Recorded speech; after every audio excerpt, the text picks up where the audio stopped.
The beauty with this is that when they are, rested and awake, they can crawl off and come find us. They don't need to, scream, I'm done. I need to get out of here.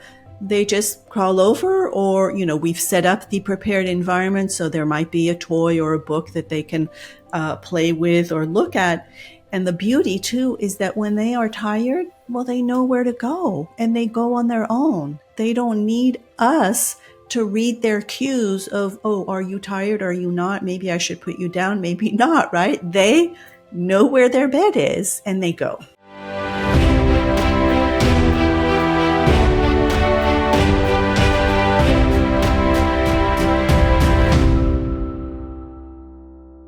Freedom within limits and creating this environment that is truly for this child.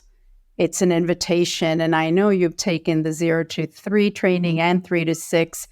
And as a doula, perhaps you can sort of tell us a lot about this prepared environment, because that's a concept that I know.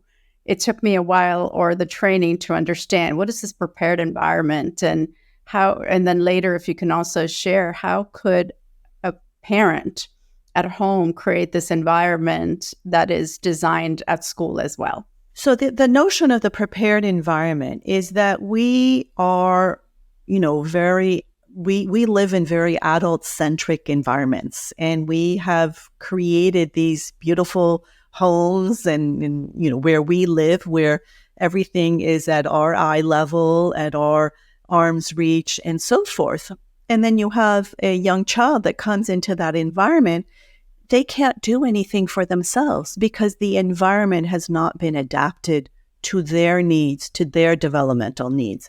I always like to say that a prepared environment is very similar to when you are going to welcome a guest in your home for, maybe the holidays, or they're visiting, and maybe they're, a great aunt that has maybe some difficulties walking on their own and has a walker or whatever. You're probably going to prepare the environment. You're going to move some furniture around. You're going to put a nice bouquet of flowers in their room.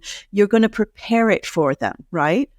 The only difference with your child is they're going to be staying around for quite a bit longer, and that their needs are also going to evolve, right?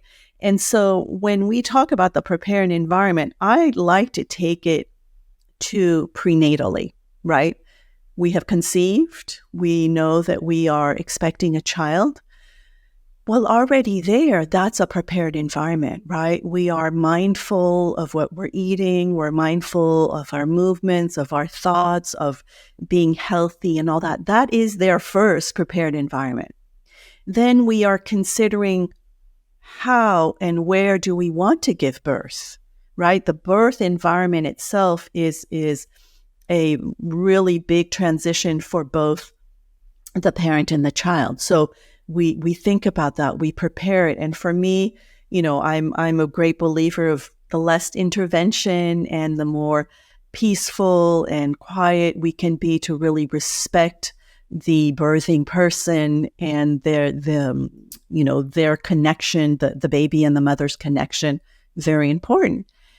And then the following environment is the home, right? Where we bring our infant home, we want to be able to have an environment that they feel is theirs, that they are welcome, because it is now their home too, right? So we are wanting to put things down low at their eye level and so forth. I always actually tell parents, when they're expecting or they already have a young child, an infant, I said, get down on all fours and crawl around your home. See it from their perspective, or just sit on the floor for a moment and just observe around, right? And it can be, I do a lot of home visits and home consultation. One time I was in this home and they had just had their first child. And there was this beautiful wall of all these family photos, just gorgeous. And I said, well, how about that last row? Why don't you take it down, just down to your son's eye level, because he was starting to crawl around. And she did that. And she said, oh my goodness, it was marvelous because he would go and we were able to share stories of who was in the photos and give language and so forth. So it's just about seeing the environment through our children's eyes. That is what it is about, preparing the environment for them. And it eases their adaptation, which is their biggest task, right? Is to adapt. So if we are preparing the environment for them, they can, more easily adapt, as opposed to everything, is not reachable. They don't have access to things that they can do on their own. They're dependent on us all the time to do things. And actually, one of the big, for me, kind of sets us off from others, like in the Montessori parenting world, is the notion of the floor bed. So this is a concept that is preparing the environment for our infant, right? We're not putting our infant in a container, which is the crib, right? A box with bars so that, they can't get away, when it really was invented to appease, the adults. It's a 19th century invention. And, practically all over the world, I'm sure people sleep more on floor beds than anything else. And the idea of the floor bed for an infant is that they will very quickly understand what is the surface, what is the limit of the surface that they get to relax and sleep on.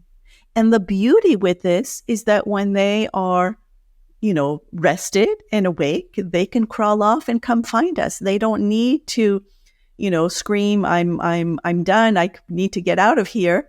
They just crawl over, or, we've set up the prepared environment. So there might be a toy or a book that they can play with or look at.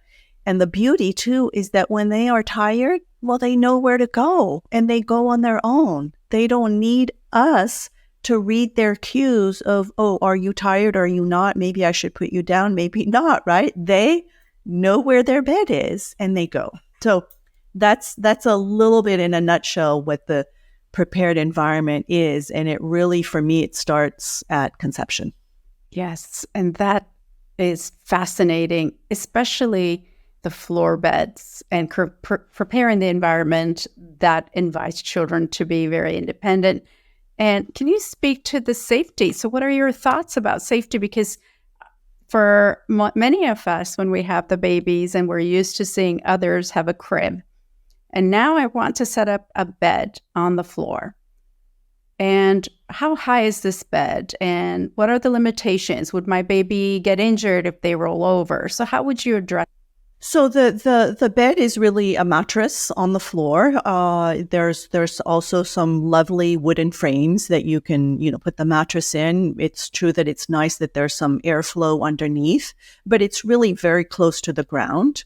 And the child, the infant, and so for me, when I do my kind of home consultations and everything, it's true that at first, the newborn, the kind of a Moses basket or, something that is close to mom at the beginning, like maybe the first few months because of night feeding and so forth, is going to be easier. So maybe the floor bed will be a tiny bit later.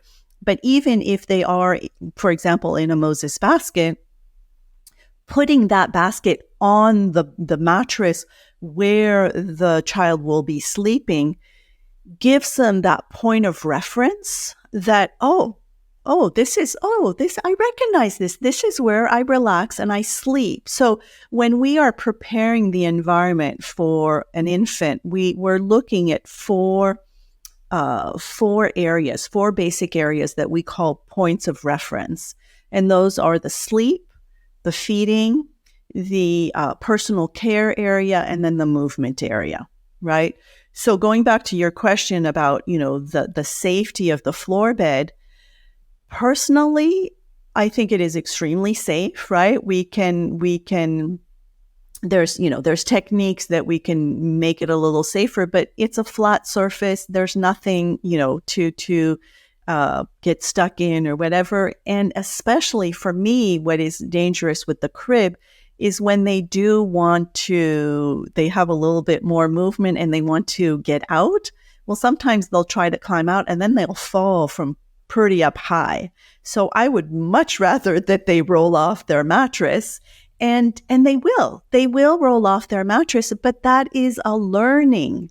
That is the opportunity to learn what is the limit of the mattress, right? And to me, it's fascinating because when you observe an infant on a mattress that is on the floor, they will actually kind of slither to the edge, and they're very, very intelligent. They will sense that there is a different level and they'll just slither back. So, from the very beginning, they are learning what the limit is. So for me, I would say it's safe, very safe. And I actually have a blog post on my website kind of going into detail on that. But I would, and I would probably, I haven't done the research, but I would probably assume that more people sleep on floor beds than in cribs, when we look on a planetary level.